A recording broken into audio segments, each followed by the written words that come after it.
Welcome to the Clinical File. I'm John Cordray, and I'm a licensed professional counselor. This is my mental health analysis of the Ashley Buzzard case.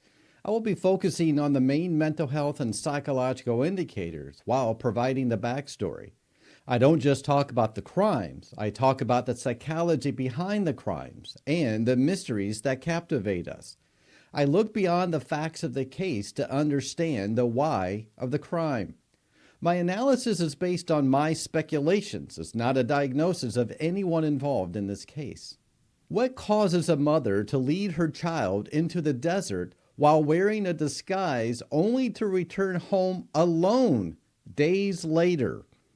How does a person meticulously plan the disappearance of their own flesh and blood while maintaining a facade of normalcy to the outside world? This case takes us into the dark intersections of deception, premeditation, and the potential breakdown of the maternal bond. We are looking at a series of calculated maneuvers that suggest a high level of cognitive functioning paired with a profound emotional detachment. The evidence suggests that this was not a momentary lapse in judgment, but a multi-state odyssey fueled by a specific hidden purpose. Why would a mother go to such lengths to swap license plates and back into a gas station parking spots to avoid the gaze of the camera? These are the questions that we must ask as we peel back the layers of the investigation into the death of a 9-year-old Melodee Buzzard. I want you to stay with me because the psychological breadcrumbs left behind in this case reveal a terrifying level of intentionality. The actions taken before and after the disappearance suggest the perpetrator was not only aware of the gravity of their actions, but was actively outworking to outsmart the system. We're going to examine the behavioral red flags that were present long before the handcuffs were clicked into place. This story begins on October 7, 2025, when Ashley Buzzard rented a white 2024 Chevy Malibu in California. From a psychological perspective, the very start of this journey is shrouded in the first major red flag, the use of disguises. Surveillance footage from a rental office captured both Ashley and her daughter Melodee wearing wigs to alter their appearances. In clinical terms, the use of a disguise often indicates a premeditated desire to sever ties with one's known identity or to facilitate a clandestine operation. It suggests that Ashley was already operating under a mindset of evasion before she even reached the city limits. Why would a parent feel the need to hide their child's identity unless they were preparing for a situation where being recognized was a threat to their goal? This behavior points toward a high level of executive functioning used for a deceptive purpose, which is a significant indicator of calculated intent. The pair embarked on a grueling 3-day road trip that spanned several states, including Nevada, Arizona, Utah, and Nebraska. This was not a leisurely vacation. It was a rapid high-mileage journey that covered thousands of miles in a very short window of time. When we look at the logistics of this trip, we see another red flag, the active avoidance of surveillance. Investigators noted that Ashley would swap license plates on the rental vehicle, switching her California tag for a New York plate. She would also intentionally back into parking spaces at gas stations to keep the car's tags and the interior away from camera lenses. This behavior is characteristic of someone with a heightened sense of paranoia or a sophisticated understanding of forensic footprints. It shows a person who is hyper-aware of being watched and is taking proactive steps to remain invisible to law enforcement. On October 9, 2025, Melodee was seen for the last time on video near the Colorado and Utah border. By October 10th, Ashley Buzzard returned to her home on Mars Avenue, but she was alone. The car was the same, the driver was the same, but the 9-year-old girl who had left 3 days prior was gone. When a person returns from a significant event without the individual they traveled with and offers no explanation, we look at the psychological concept of stonewalling. Ashley did not report her daughter missing. In fact, the investigation only began because a school administrator noticed Melodee's prolonged absence. On October 14th, when deputies arrived at the home, Ashley reportedly provided no verifiable explanation for where her daughter was. This lack of urgency and the failure to provide a logical narrative is a massive psychological red flag. In many cases of parental foul play, the perpetrator will create a cover story or a scripted lie to explain an absence. The choice to remain uncooperative or provide vague answers can sometimes suggest a psychological shutdown or a rigid defense mechanism.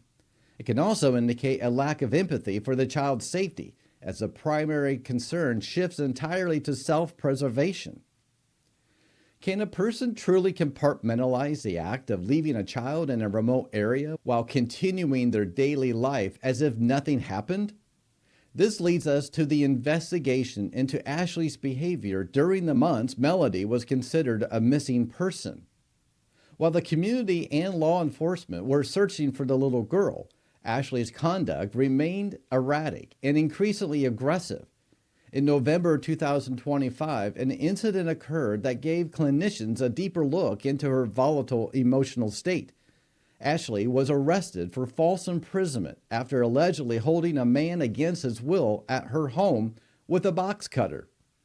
The victim, a paralegal who had known her for years, reported that Ashley became visibly distressed after sharing information she appeared to regret disclosing. This behavior suggests a low threshold for frustration and a potential struggle with impulse control when under pressure. From a mental health standpoint, the use of a weapon to control another person often stems from a deep-seated need for power when one feels that they are losing their grip on a situation. It also highlights a potential for violence that may have been simmering beneath the surface for a long time. The regret she felt after speaking suggests that she was aware of the incriminating nature of her secrets, leading to a fight or flight response. How does the brain of a perpetrator react when the walls of an investigation begin to close in? As detectives continued to dig, they discovered forensic evidence that would eventually bridge the gap between California and the Utah desert. A search of Ashley's residence and a rental vehicle yielded chilling results: an expended cartridge case in the home and a live round in the car. When Melodee's remains were finally discovered by photographers in a rural area near Canesville, Utah on December 6th, the evidence began to align. The child had been shot multiple times, a method of killing that is often described as personal and definitive in forensic psychology. The ballistic analysis later confirmed that the cartridges found near the body matched the evidence found inside Ashley's home. This physical link suggests a high degree of planning, as the weapon and ammunition were moved across state lines and then brought back. The discovery of the body in such a remote, desolate location speaks to a desire for a crime to remain hidden forever.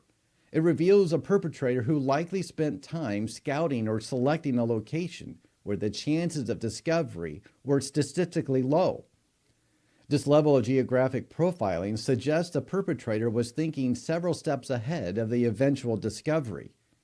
What drives a person to believe they can outrun the reach of modern DNA technology and ballistic science? On December 22, 2025, FBI DNA analysis confirmed the remains belonged to Melodee, and Ashley was charged with first-degree murder. Throughout the process, reports indicate she remains largely uncooperative with investigators. In the world of mental health, a total refusal to engage can sometimes point toward a personality structure characterized by defiance and an external locus of control. This means the individual may blame outside forces or simply refuse to acknowledge the authority of the legal system. We also have to look at family history, which reveals that Melodee's father had passed away in a motorcycle accident when she was an infant. This left Ashley as the sole caregiver, a role that comes with immense psychological and emotional weight. If there were underlying untreated mental health issues, the isolation of single parenthood could have exacerbated a deteriorating state of mind. However, the calculated nature of the travel and the disguises argues against a disorganized or spontaneous psychotic break. Instead, it points toward a more organized perpetrator who was able to maintain a goal-directed focus over several days.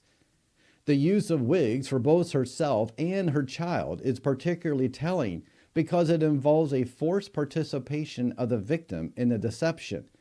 It suggests a level of control and manipulation that may have been the hallmark of their relationship long before the final trip. When we see a perpetrator who swaps license plates, they are demonstrating a forensic awareness that is usually learned or meticulously researched. They are not just acting on impulse.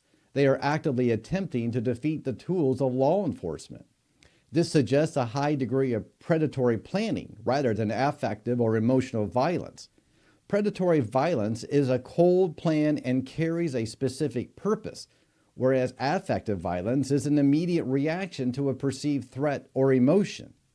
The fact that Melodee was shot multiple times suggests a grim finality to the act. It's an act designed to ensure there is no possibility of survival, which further reinforces the theory of premeditation.